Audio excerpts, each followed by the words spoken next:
Hello student, আজকে আমি PSC জেই 2016 বাকি পার্টটা নিয়ে এসেছি। আগের দিন আমাদের 40 অবধি সলভ হয়ে গেছে, আজকে 41 থেকে 60 অবধি সলভ করব। তো আজকে 41 ফার্স্টের কোশ্চেনে চলে যাই। কি বলেছে? The degree of static indeterminacy of a plane jointed frame is express as. Plane jointed frame আমরা কীভাবে এক্সপ্রেস করি, বা তার ফর্মুলাটা কি? m plus R minus 2j, m plus R minus 2j, এটা ইকুয়াল টু যদি 0 হয় তখন আমরা বলতে পারি সেটা কি ডিটারমিনেট বিম। নেক্সট কোশ্চেনে চলে যাব। কি বলেছে 42 নম্বর কোশ্চেনে? Which of the following types of riveted joint free from bending stress. বলেছে নিচের যে আমাদের বলে দিয়েছে রিভেটেড জয়েন্ট, তার মধ্যে কোনটা free from bending stress? Bar jointed with double cover যদি প্লেট দেওয়া হয় তখন, মানে কভার প্লেট যদি দুটো থাকে দুই দিকে, তখন সেটাকে আমরা বলতে পারি যে free from bending stress. Option C হচ্ছে তাহলে কারেক্ট। নেক্সট কোশ্চেন চলে যাবো 43 নম্বর কোশ্চেনে। কি বলেছে 43 নম্বর কোশ্চেনে? The maximum slenderness ratio of a compression member carrying both dead and live load. এটা তোমরা স্টিল কোডে কিন্তু পেয়ে যাবে, ঠিক আছে? একটা ছক করে দেওয়া আছে, ডেড লোড আর ইম্পোজ লোড লেখা আছে। ইম্পোজ মানেই লাইফ লোড, তার জন্য স্লেন্ডারনেস রেশিও হচ্ছে কি আমাদের 180। তাহলে অপশান এ হচ্ছে এক্ষেত্রে কারেক্ট। নেক্সট কোশ্চেনে চলে যাবো 44 নম্বর কোশ্চেনে। কি বলেছে? The angle of truss with AC sheet should not less than. AC sheet যে আছে সেটা কতটার কম হবে না ডিগ্রিটা? অ্যাঙ্গেল অফ স্ট্রাসের অ্যাঙ্গেলটার কত কম হবে না? Should not be less than 30 degree. এটা তোমাদেরকে ডিরেক্টলি মনে রাখতে হবে, ঠিক আছে? অপশান সি হচ্ছে কারেক্ট। নেক্সট চলে যাবো 45 number question. In case of a timber structure the form factor for solid circular cross section is taken as. এটা টিম্বার ডিজাইন থেকে কোশ্চেন দিয়েছে, ঠিক আছে? টিম্বার ডিজাইন কিন্তু সিলেবাসে আছে, তোমরা ওখান থেকে কিছু কোশ্চেন করে নিতে পারো, ঠিক আছে? তাহলে এখানে কি বলেছে? Form factor for a solid circular cross section. Circular cross সেকশনের জন্য হয় 1.180, ঠিক আছে? অপশান বি হচ্ছে তাহলে কারেক্ট। নেক্সট কোশ্চেনে চলে যাবো 46 নম্বর কোশ্চেনে। Due to change in price level a revise estimate is prepared if the sanction estimate exceed. Sanction estimate মানে হচ্ছে কোনো আইটেমের যদি কস্টটা হঠাৎ বেড়ে যায় তখন আমাদেরকে রিভাইজ করতে হয়। কত পার্সেন্ট বেড়ে গেলে রিভাইজ করব? 5% বেড়ে গেলে তখন আমাদেরকে রিভাইজ এস্টিমেট করতে হয়। আর টোটাল ওয়ার্কের যদি টোটাল কস্টের যদি 10% বাড়ে তখন আমরা রিভাইজ এস্টিমেট করি, এবং পার্টিকুলার কোনো আইটেমের যদি 5% প্রাইস লেভেল বেড়ে যায় তখন আমরা কিন্তু রিভাইজ এস্টিমেট করব। অপশান ডি হচ্ছে তাহলে কারেক্ট। নেক্সট কোশ্চেনে চলে যাবো 47 নম্বর কোশ্চেনে। কি বলেছে? The timber floor not spanning on the masonry wall but anchored to the gives. Not spanning, ঠিক আছে? স্প্যানিং নয়, কিন্তু সেই ওয়ালটা কি but anchored to the give, anchorage করার জন্যে কি দেয়? Lateral restraint but not rotational restraint. Restraint মানে বাধা দেওয়া, ঠিক আছে? ল্যাটেরালি কী করে? রেস্ট্রেন্ট বাধা দেয়, কিন্তু রোটেশনে কিন্তু কোনো বাধা দেয় না। তাহলে অপশান এ হচ্ছে কি কারেক্ট। নেক্সট কোশ্চেনে চলে যাবো 48 নম্বর কোশ্চেনে। কি বলেছে? Fineness modulus of fine aggregate, ঠিক আছে? এখানে কিন্তু এগ্রিগেট স্যান্ডের হয়, আবার এগ্রিগেটেরও হয় ফাইননেস মডুলাস, এটা গন্ডগোল করবে না। এটা বলেছে ফাইননেস মডুলাস অফ ফাইন এগ্রিগেটে হয় 2 থেকে 3.5, ঠিক আছে? 5 থেকে 7 হচ্ছে মিক্স এগ্রিগেট, ঠিক আছে? 5 থেকে 7 লিখে রাখো মিক্স এগ্রিগেট, এবং 6 থেকে 8.5 হচ্ছে কি কোর্স এগ্রিগেট। 6 থেকে 8.5 হচ্ছে কি কোর্স এগ্রিগেট, আর এটা মিক্স এগ্রিগেট, ঠিক আছে? তাহলে এই ক্ষেত্রে অপশান এ হচ্ছে কারেক্ট। নেক্সট চলে যাবো 49 নম্বর কোশ্চেনে। Maximum quantity of water needed per 50 kg of cement for M15 grade of concrete is. M15 গ্রেডের জন্য আমাদের হয় 32। কীভাবে হচ্ছে? এটার একটা লিস্ট আছে, M5, M7.5, M10, M15। তাহলে এগুলো আমি লিখি। এটা হচ্ছে 60 লিটার। M7.5 হচ্ছে 45, M10 হচ্ছে 34, ঠিক আছে? M15 হচ্ছে 32, আর M20তে কত হচ্ছে 30, ঠিক আছে। এটার একটা লিস্ট আছে, কোডে লিস্ট আছে, লিস্ট আমি তোমাদেরকে বলেই দিলাম। অপশান সি হচ্ছে তাহলে M15 জন্য 32, ঠিক আছে। নেক্সট চলে যাবো 50 নম্বর কোশ্চেনে। কি বলেছে, air entrainment in concrete increase. Air entrainment যদি কংক্রিটের মধ্যে দেওয়া হয় তাহলে ওয়ার্কেবিলিটিটা আমাদের ইনক্রিজ করে, কিন্তু স্ট্রেংথটা ডিক্রিজ করে। তাহলে অপশান এ হচ্ছে কারেক্ট। নেক্সট চলে যাবো 51 নম্বর কোশ্চেনে। For walls, columns and vertical faces of all structure member form work is generally remove after. যখন বলবে যে কলাম ভার্টিক্যাল ফেস, তখন সেটা হচ্ছে কি ঘন্টার মধ্যে দেওয়া আছে, কোডে ঘন্টার মধ্যে দেওয়া আছে, ঠিক আছে। 16 থেকে 24 ঘন্টা হয়, কিন্তু এখানে অপশান নেই সব থেকে কম, তাহলে 2 days আছে, 2 daysটাই করতে হবে, ঠিক আছে। স্ল্যাবের জন্য হচ্ছে 7 দিন, স্ল্যাবের জন্য হচ্ছে 7 দিন, ঠিক আছে। তাহলে অপশান সি হচ্ছে এক্ষেত্রে কারেক্ট।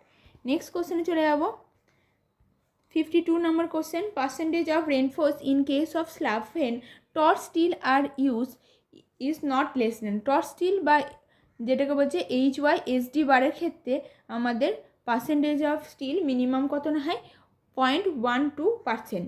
যদি বলা হয় প্লেন বারের ক্ষেত্রে তাহলে এটা হয়ে যাবে 0.15%।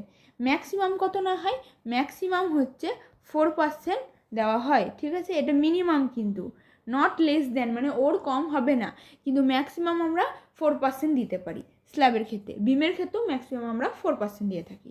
তাহলে এই ক্ষেত্রে অপশান বি হচ্ছে তাহলে কারেক্ট। নেক্সট কোশ্চেনে চলে যাবো 53 নম্বর কোশ্চেন। কি বলেছে, maximum distance between the expansion Joints in the structure as per IS code is.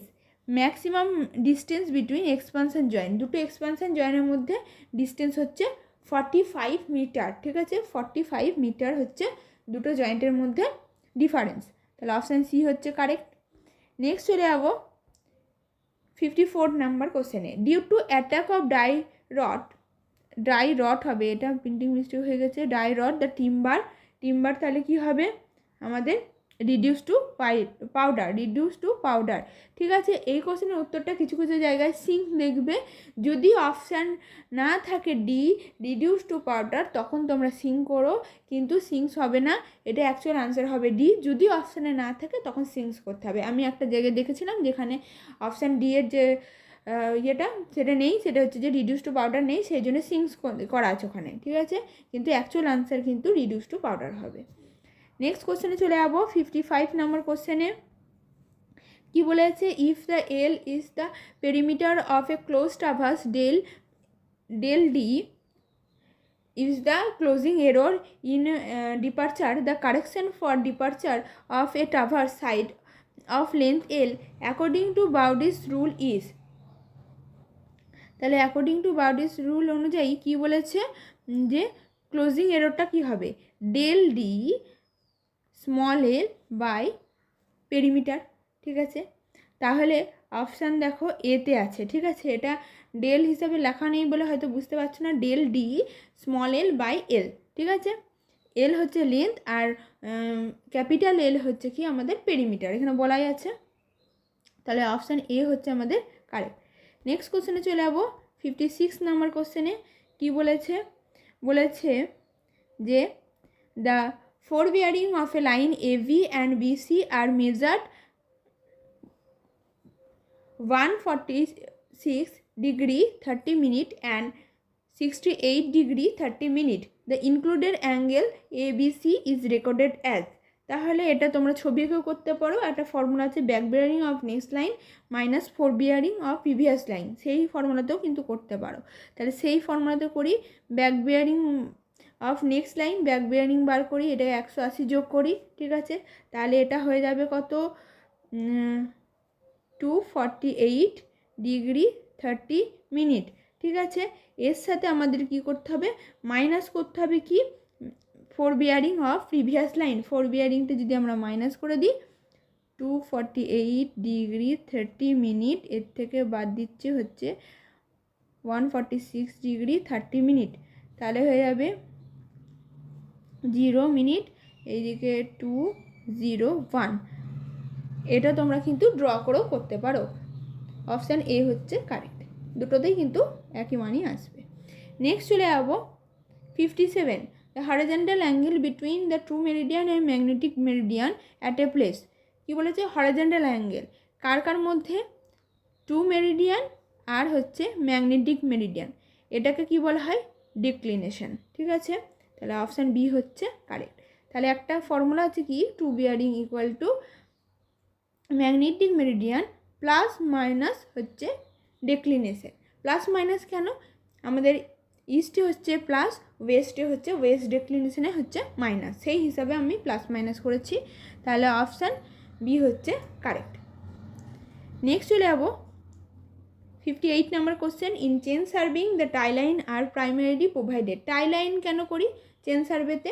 Tie line করি to avoid long offset from chain line, এবং take details near by object, এটাও কিন্তু take details যদি বলে, এখানে দেখো টেক অফসেট নয় কিন্তু টেক ডিটেলস যদি বলতো তাহলে take details near by object, এটাও কিন্তু কারেক্ট। এবং এছাড়াও কি, to avoid long offset from the chain line, বড় অফসেটটাকে আমরা অ্যাভয়েড করার জন্য কি করি? টাই লাইন ইউজ করে থাকি। এছাড়াও চেকের কাজেও ইউজ করে, কিন্তু চেকের যদি বলে for check the accuracy of the survey, তখন কিন্তু চেক লাইনটাই একদম অ্যাকুরেট অ্যান্সার হবে। এক্ষেত্রে অপশান ডি হচ্ছে কারেক্ট। নেক্সট কোশ্চেনে চলে যাবো 59 নম্বর কোশ্চেনে। কি বলেছে? Which type of bonding of brick walls is unsuitable for walls of thickness less than 1.5 bricks. এখানে এটা হবে সিঙ্গেল ফেমিস বন্ড, ডবল ফেমিস বন্ড কিন্তু করবে না। ঠিক আছে, এটা সিঙ্গেল ফেমিস বন্ড হবে। তার জন্য আমি তোমাদেরকে একটু নোট দিয়ে দিয়েছি, তোমরা দেখে নিতে পারো। Each course consist of a header and stretcher alternate arrange. ঠিক আছে, ফ্লেমিস বন্ডটা কি হচ্ছে? ইচ কোর্স একটা হেডার থাকবে, একটা স্ট্রেচার থাকবে প্রত্যেকটা কোর্সে। Single flemish consist of a flemish bond on the face of the wall and English bond on the back of the wall and minimum thickness হয় 1.5 বিগ। ঠিক আছে, যেটা দিয়েছে 1.5 মানে হচ্ছে 1.5 বিগ। ঠিক আছে, তাহলে এখান থেকে আমরা কোশ্চেনের উত্তরটা পেয়ে গেলাম যে সিঙ্গেল ফেমিস বন্ড হবে। Double flemish consist of a flemish bond on the face as well as the back on the wall, একটা ফেসে থাকবে আবার ব্যাকেও থাকবে। Uses a greater number of brick bats and hence it is economical. তাহলে brick bat বেশি থাকে, সেজন্য এটা কি হেন্স ইকোনমিক্যাল। এটা ইকোনমিক্যাল হচ্ছে it is 2 types, single ফেমিস bond আর ডবল ফেমিস বন্ড। তাহলে ফেমিস বন্ড দু রকমের, একটা সিঙ্গেল একটা ডবল। আর ডবল ফেমিসটা কি হচ্ছে? ডবল ফেমিসের ফেসে থাকছে অ্যাজ ওয়েল অ্যাজ ব্যাকেও কিন্তু ফেমিস বন্ডটা থাকছে। ঠিক আছে, কিন্তু সিঙ্গেলে কি হচ্ছে? 1.5 বিগ হয়ে যাচ্ছে, এটা তোমরা কিন্তু মনে রাখবে। এছাড়াও আরেকটা আছে, সেটা হচ্ছে better in appearance than the English bond, দেখতেও কিন্তু ইংলিশ বন্ডের থেকে ভালো হবে, মানে অ্যাপিয়ারেন্সটা খুব ভালো হবে। নেক্সট কোশ্চেনে চলে যাবো 60 number question, gypsum is added during grinding operation of cement production to facilitate. Gypsum কী করতে দেওয়া হয়? জিপসাম হচ্ছে আমাদের ডিটারডার হিসাবে দেওয়া হয়, মানে ডিলে সেটিং টাইম, মানে টাইমটাকে বাড়িয়ে দেওয়া হয়। ঠিক আছে, টাইমটাকে আমাদের ডিলে করে মানে টাইমটাকে ইনক্রিজ করে দেওয়া হয়। জিপসাম হচ্ছে আমাদের রিটার্ডারে কাজ করে। ঠিক আছে, যাতে সেটিং টাইমটা কিন্তু অনেক দেরিতে হয়। আর অ্যাক্সিলারেটরের কাজ হচ্ছে কি? সেটিং টাইমটাকে কমিয়ে দেওয়া, মানে তাড়াতাড়ি সেট হওয়া। জিপসামটাকে দেরিতে সেট হবে। অপশান বি হচ্ছে তাহলে কারেক্ট। দেখো 60 নাম্বার সব কোশ্চেন আজকে হয়ে গেল, আর পরের দুটো পার্টে আমি কিন্তু বাকিটা শেষ করে দেবো।